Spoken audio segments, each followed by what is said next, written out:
Nhẹ sao thế rì chỉ tí sờ lạnh đón pe để dương trời bay pin niên câu nó bỏ dương hai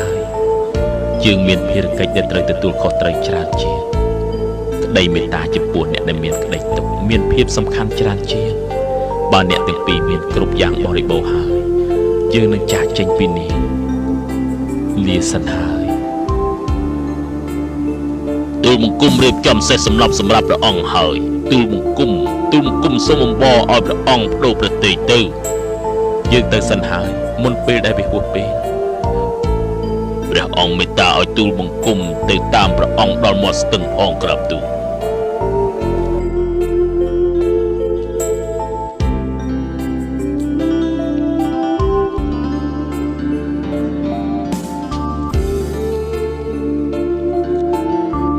ឆាន់មិនសម្លាញ់ដល់ពេលដែលយើងត្រូវលាលោកហើយនឹងសេះកណ្ណកៈមិត្តរបស់យើងមេត្តានាំយកសម្លៀកបំពាក់និងគ្រឿងអលង្ការព្រះកេសានិងព្រះខ័នរបស់យើងទៅថ្វាយព្រះបិតាផងចុះទូលព្រះអង្គថាយើងនឹងស្លៀកស្បង់ជីពរតាំងពីពេលនេះតទៅយើងនឹងប្រើពេលវេលានិងក្តីព្យាយាមរបស់យើងដើម្បីត្រាស់ឲ្យបានយើងមិនត្រឡប់ទៅវិញទេរហូតទាល់តែយើងសម្រេចគោលបំណងធំបំផុតនៃជីវិតមេត្តាប្រាប់ព្រះមហេសីនិងព្រះមេត្តាឆារបស់យើងផងថាយើងមានសុខភាពល្អមិនបាច់ស្វែងរកយើងទេយើងនឹងត្រឡប់ទៅវិញដល់ពេលដែលសមរម្យ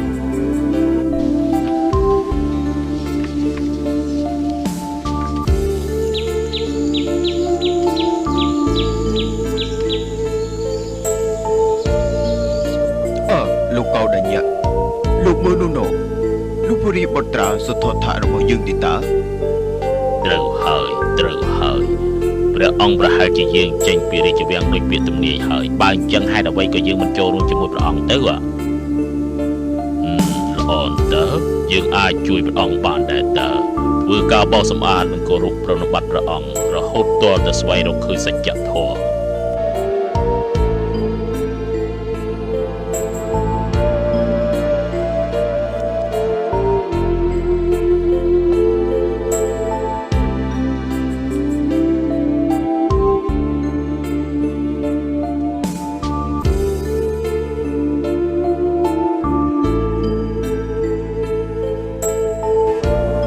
ដញ្ញៈអើយ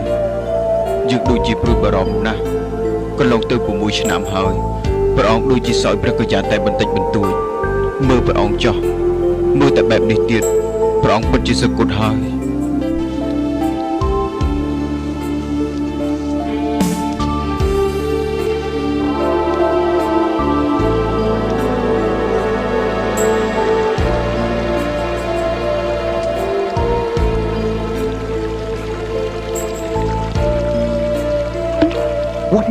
ស្អីគេហ្នឹងអំបញ្ញមិញយើងឃើញដុំគ្រោះក្នុងទឹកថ្លាឆ្វេងតែពេលយើងឈានជើងចុះទៅក្នុងទឹកពួកបែរជាផលឡើងយើងលែងឃើញដុំគ្រោះទៀតហើយជើងនេះសែនងងខ្លាំងណាស់លោកពិតជាប្លែកខ្លាំងណាស់ខ្ញុំនាំហ្វូងកូដែលឆ្លងស្ទឹងនេះស្ទើរតែរាល់ថ្ងៃមិនឃើញមានបញ្ហាអ្វីសោះតែថ្ងៃនេះហ្វូងកូមិនព្រមឆ្លងស្ទឹងទេមើលលោកឲ្យក្តីងឿងឆ្ងល់តើលោកជាអ្នកណាហើយមកពីណានាងតោយើងកំពុងស្វែងរកសច្ចធម៌យើង